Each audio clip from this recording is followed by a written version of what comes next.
O livro de Ruth. Introdução. Autoria. A tradição talmúdica e da própria Igreja sugere que Samuel seja um dos possíveis autores da obra. Entretanto, as dificuldades em aceitá-lo como escritor de Juízes ocorrem, por exemplo, em função da citação de Davi, capítulo 4, versículos 17 e 22, o que faz presumir uma data muito posterior. Além disso, o estilo literário do hebraico bíblico antigo usado em Ruth leva a crer que o livro tenha sido escrito no período da monarquia em Israel. Propósitos. O livro proporciona um vislumbre das vidas de pessoas comuns, ainda que tementes a Deus, durante o turbulento período dos juízes. A obra é um verdadeiro oásis de fidelidade em um tempo e numa terra marcados pela idolatria e deslealdade. O autor focaliza a devoção inabalável, fiel e altruísta de Ruth para com Noemi, que ficara arrasada. Capítulo 1, versículos 16 e 17, capítulo 2, versículos 11 e 12, capítulo 3, versículo 10 e capítulo 4, versículo 15. E a generosidade que Boaz demonstrou de forma prática a essas duas viúvas. Capítulos 2 ao 4. Apresenta exemplos notáveis de indivíduos que concretizam seus ideais e missões em amor sacrificial, que é o resumo do grande mandamento da Torá, Lei de Deus. Levíticos, capítulo 19, versículo 18, de acordo com Romanos, capítulo 13, versículo 10. Esse amor leal e abnegado reflete ainda o próprio amor do Senhor, unindo de modo maravilhoso as ações do homem com as de Deus. Capítulo 2, versículo 12, em relação a capítulo 3, versículo 9. Na benevolência divina, essas vidas são abençoadas e passam a ser também uma bênção. Curiosamente, quem reflete com tanta clareza, simplicidade e lealdade o amor de Deus não é um homem judeu, como se esperaria, mas uma mulher moabita. Contudo, sua total fidelidade à família israelita em que foi acolhida por casamento e sua devoção total ao Deus de sua sogra destacam-na como uma verdadeira filha de Israel, ancestral digna de Davi e dos patriarcas que receberam a promessa e a aliança de Javé. Exemplifica de modo marcante a máxima de que a participação no reino vindouro de Deus é determinada não por sangue, tradição ou nascimento, mas por ajustarmos a vida à vontade de Deus mediante a obediência que vem pela fé. Romanos capítulo 1, versículo 5. Ao incluir uma mulher estrangeira na linhagem de Davi, o Supremo Autor comunica clara e objetivamente que todas as nações da terra serão representadas no reino do filho de Davi, ele mesmo muito maior que o próprio Davi. O livro de Ruth, ao publicar esse episódio significativo da vida dos antepassados de Davi, lança luz sobre a missão dele na história da redenção universal, sendo este um conceito-chave em toda a narrativa da obra. A palavra hebraica relacionada à redenção ocorre mais de 20 vezes em várias formas e sinônimos. O livro é, além de tudo, a história da transformação de Noemi, que passou do desespero à felicidade mediante os atos de bondade e fidelidade praticados por Ruth e Boaz. Atitudes essas motivadas pela bênção amorosa e soberana de Javé, o Senhor. Noemi atravessa a zona da dor, sofrimento e vazio interior para a plena paz, satisfação e regozijo. Capítulo 1, versículo 21, capítulo 3, versículo 17, de acordo com capítulo 1, versículos 1, 3, 5, 6, 12, 21, 22. Capítulo 3, versículo 17 e capítulo 4, versículo 15. Passa de um estado de indigência, capítulo 1, versículos 1 ao 5, para a segurança e a esperança, capítulo 4, versículos 13 ao 17. Do mesmo modo, Israel deixou o desespero nacional por ocasião da morte de Eli, 1 Samuel, capítulo 4, versículo 18, para a paz e a prosperidade dos primeiros dias de Salomão. 1 Reis, capítulo 4, versículos 20 ao 34, capítulo 5, versículo 4, mediante a devoção altruísta de Davi, um verdadeiro descendente de Rute e Boaz. Assim, o escritor do livro de Rute fez Israel lembrar-se para sempre de que o reinado da casa de Davi, como instrumento do governo benevolente de Deus sobre Israel, oferecia a perspectiva de paz e do repouso prometidos por Javé, o Senhor. Mas esse shalom, descanso e paz, continuaria somente à medida que os protagonistas do reino, o príncipe e o povo, refletissem na vida diária em comunidade. O amor altruísta exemplificado magnificamente na pessoa frágil, mas decidida e leal da Moabita, crente em Deus, Rute e por Boaz. Na pessoa do Senhor Jesus Cristo, o Messias, filho de Davi, Mateus capítulo 1, versículo 1, e em sua obra de redenção plena para a humanidade, as bênçãos prometidas do reino de Deus recebem cumprimento. Data da primeira publicação. Considerando que os acontecimentos do livro de Rute datem do período dos juízes e provavelmente da última parte do século XII a.C., a obra em si não foi escrita senão muitos anos depois.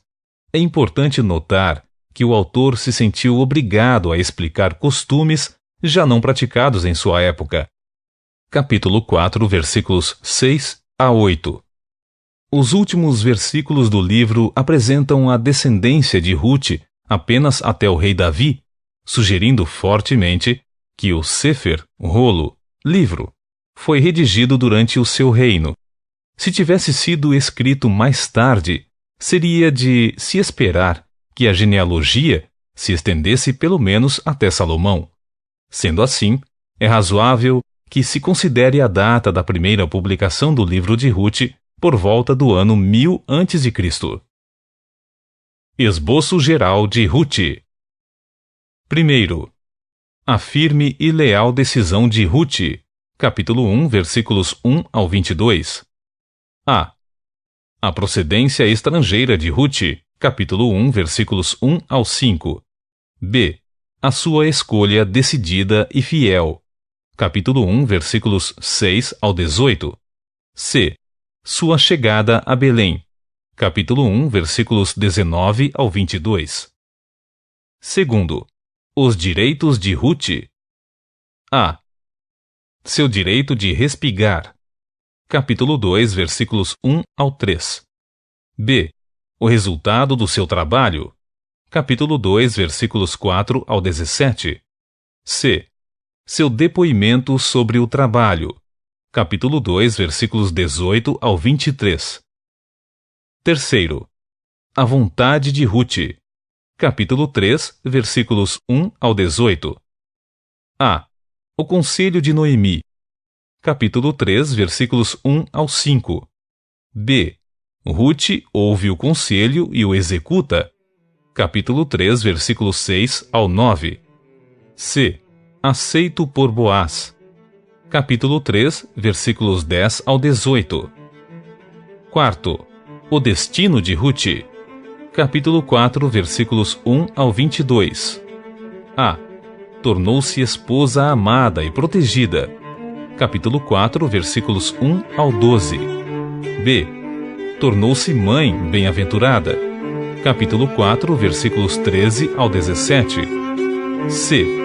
Tornou-se ancestral direta do rei, capítulo 4, versículos 18 ao 22.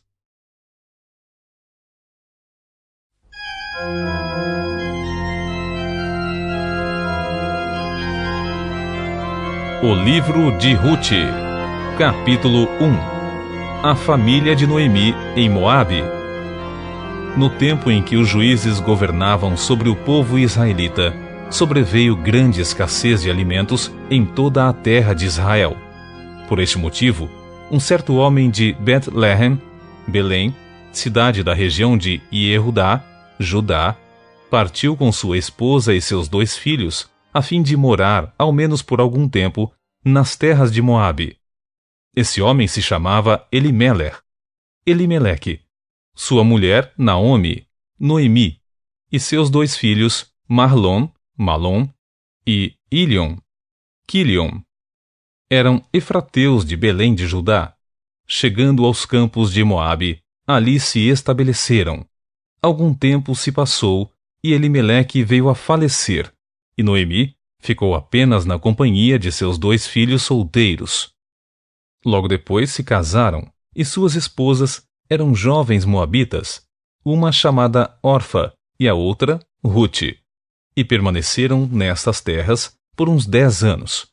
E aconteceu que Malom e Quilion também morreram, e Noemi ficou só, sem os filhos e viúva. O regresso para Belém. Um dia, Noemi soube em Moabe que o Senhor visitara seu povo provendo-lhe boas colheitas. Então, ela se aprontou para deixar Moabe com as suas noras. Elas partiram dos campos de Moabe com o objetivo de voltar para Judá.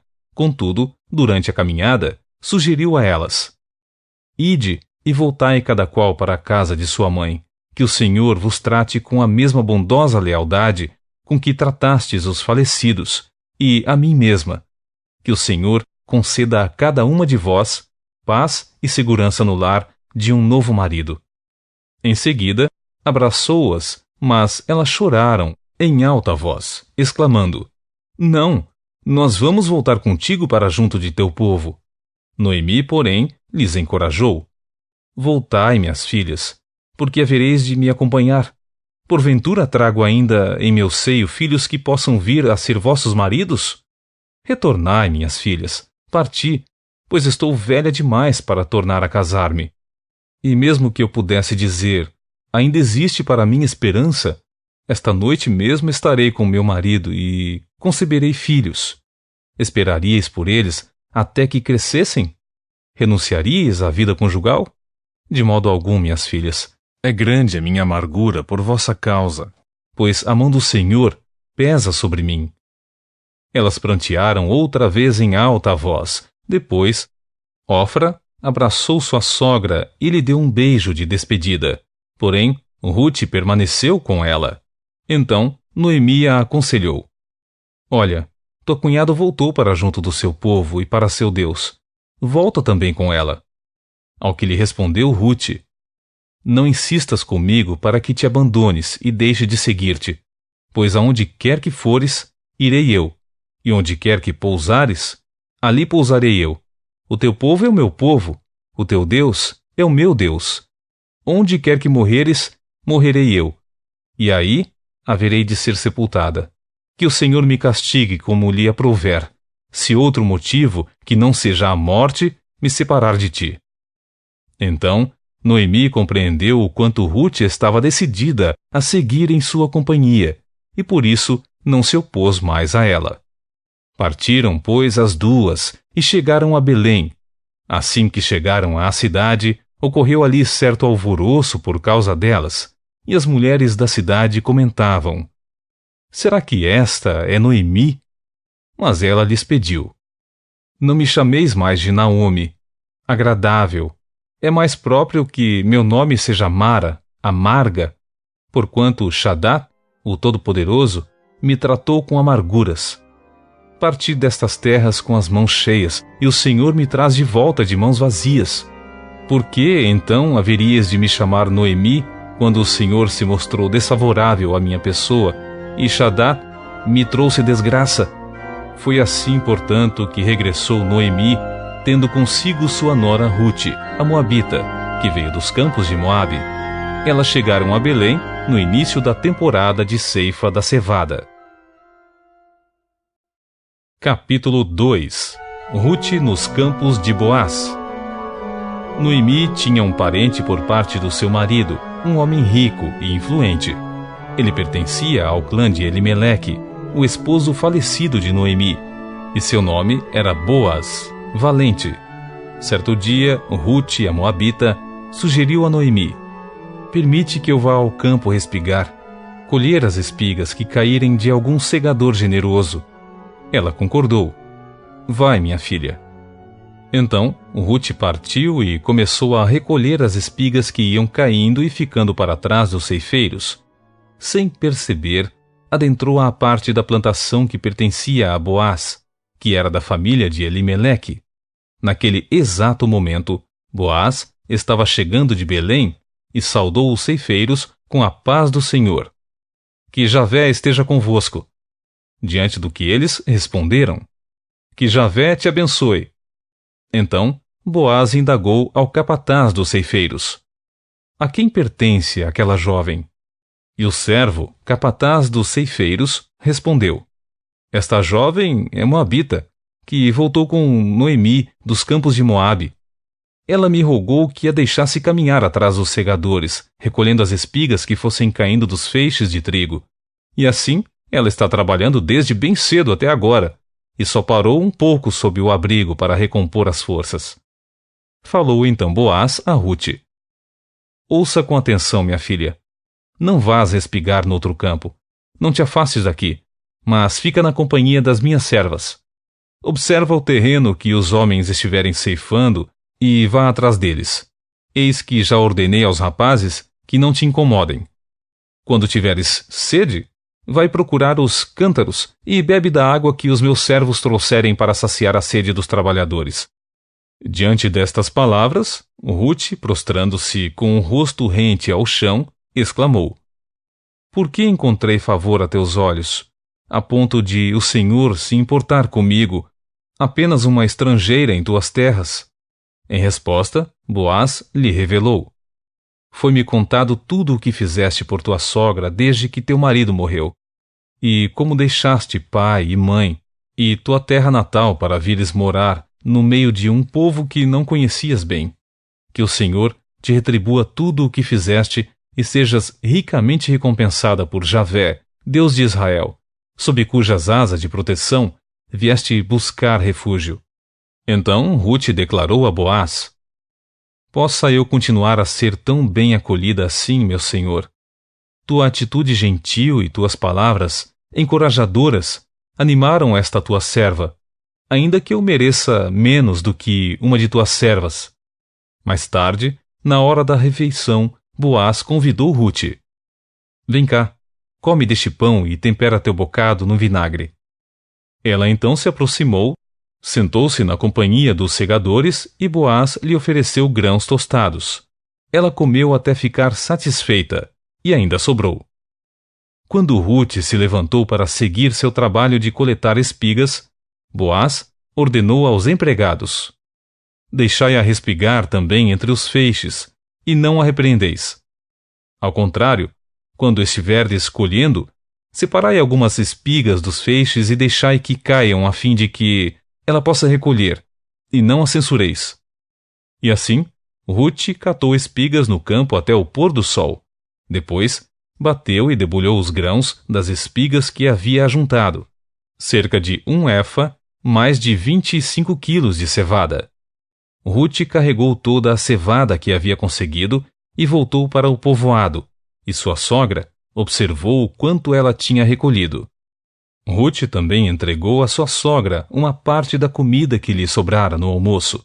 Então, Noemi questionou-lhe: Onde espigaste hoje? Onde trabalhaste? Que Deus abençoe aquele que por ti teve consideração. E Ruth passou a contar a Noemi que havia trabalhado na plantação de um homem chamado Boaz.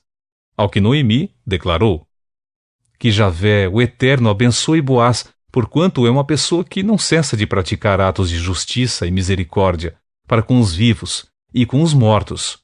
E acrescentou: Esse homem é nosso parente próximo, é um dos que tem sobre nós o direito de resgate. E Ruth, a moabita, continuou: Pois ele pessoalmente me disse: Fica com meus ceifeiros até que terminem toda a minha colheita. Então Noemi aconselhou a sua nora Ruth: É bom, minha filha, que estejas na companhia das servas deste homem, pois em qualquer outra lavoura correrias o perigo de ser molestada. Sendo assim, Ruth permaneceu entre as servas de Boaz para catar espigas, até que se encerrasse a temporada das colheitas de cevada e de trigo, e continuou morando com sua sogra. Capítulo 3.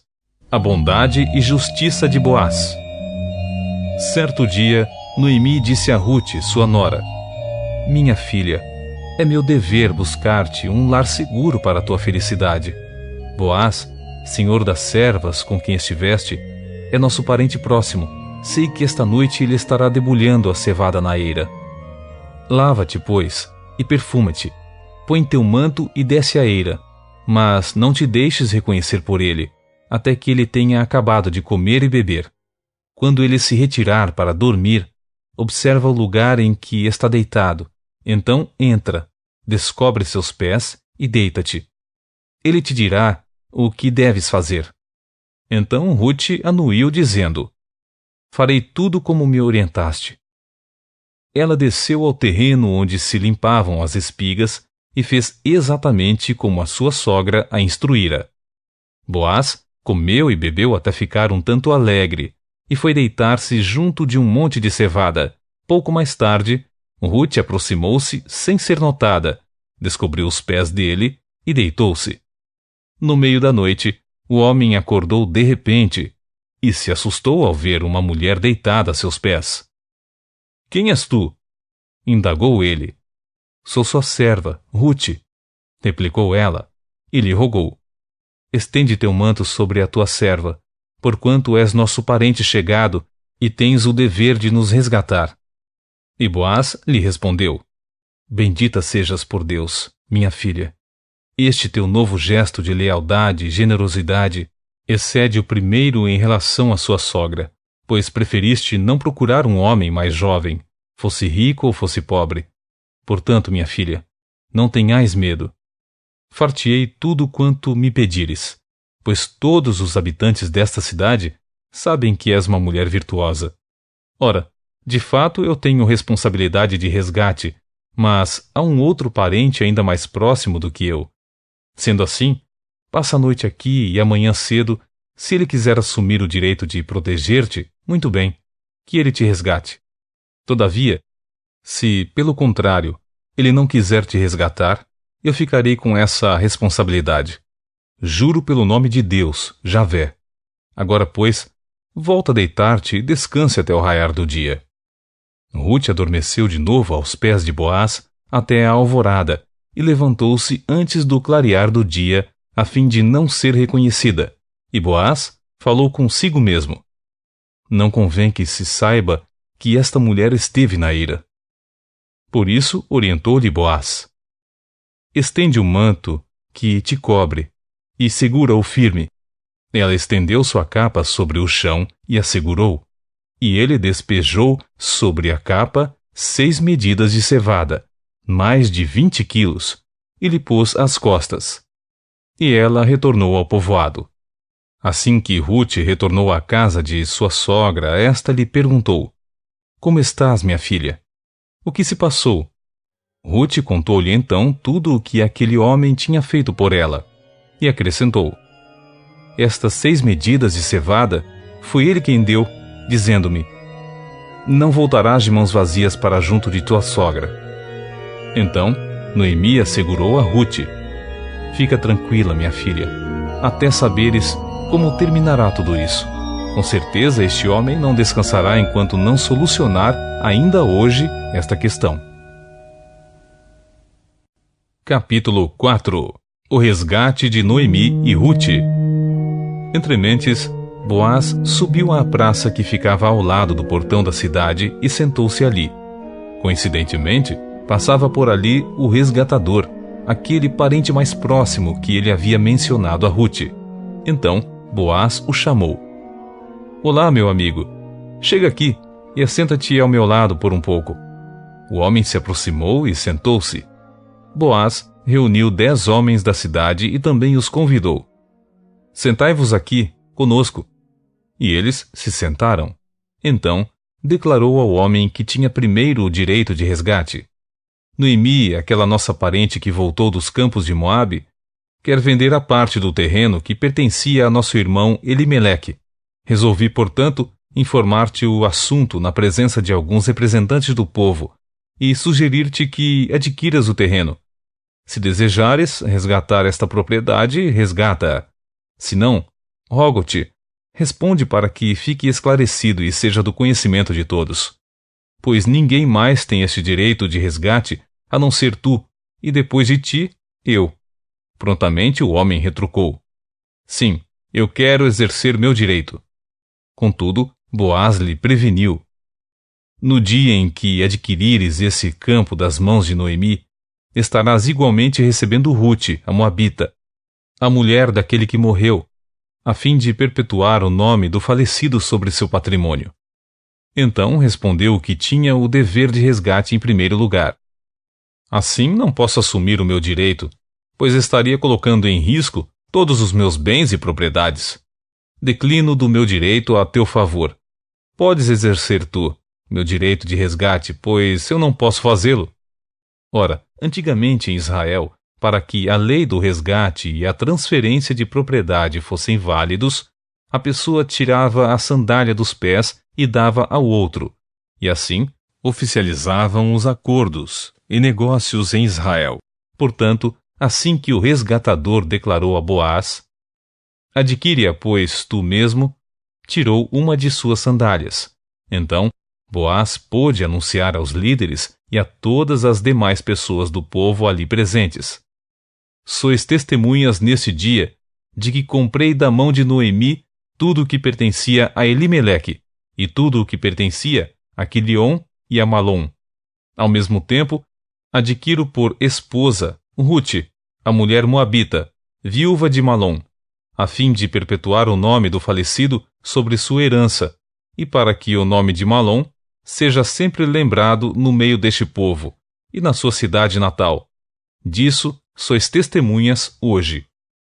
E todo o povo que se achava junto à porta da cidade, bem como os anciãos e líderes do povo, concordaram, dizendo: Nós somos testemunhas, que Javé torne essa mulher que entra agora em tua casa semelhante a Raquel e a Lia, que juntas formaram as tribos de Israel. Seja tu, portanto, poderoso em Efrata e ganhe prestígio em Belém. E com os filhos que o Senhor te conceder dessa jovem, sejam a tua família como a de Pérez, que Tamar deu a Judá. Boaz casa-se com Rute. Então Boaz casou-se com Rute, e ela tornou-se sua esposa. Boaz a amou e tiveram relações sexuais. O Senhor os abençoou, e Rute engravidou, e deu à luz um filho. As mulheres comentaram com Noemi: Bendito seja Javé, que não te deixou sem alguém para te resgatar. Que o nome do teu neto seja célebre em Israel.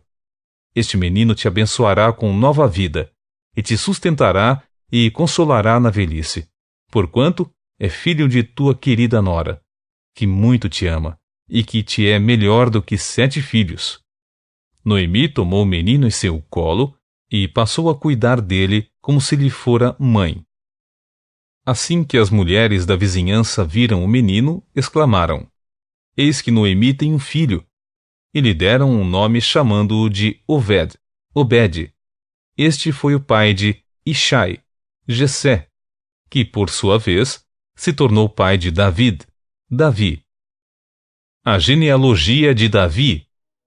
Esta, pois, é a história da posteridade de Pérez até Davi. Pérez gerou Esrom. Esrom gerou Rão. Rão gerou Aminadab. Aminadab gerou Naasson. Naasson gerou Salmão. Salmão gerou Boaz. Boaz gerou Obed. Obed gerou Jessé. E Jessé gerou Davi.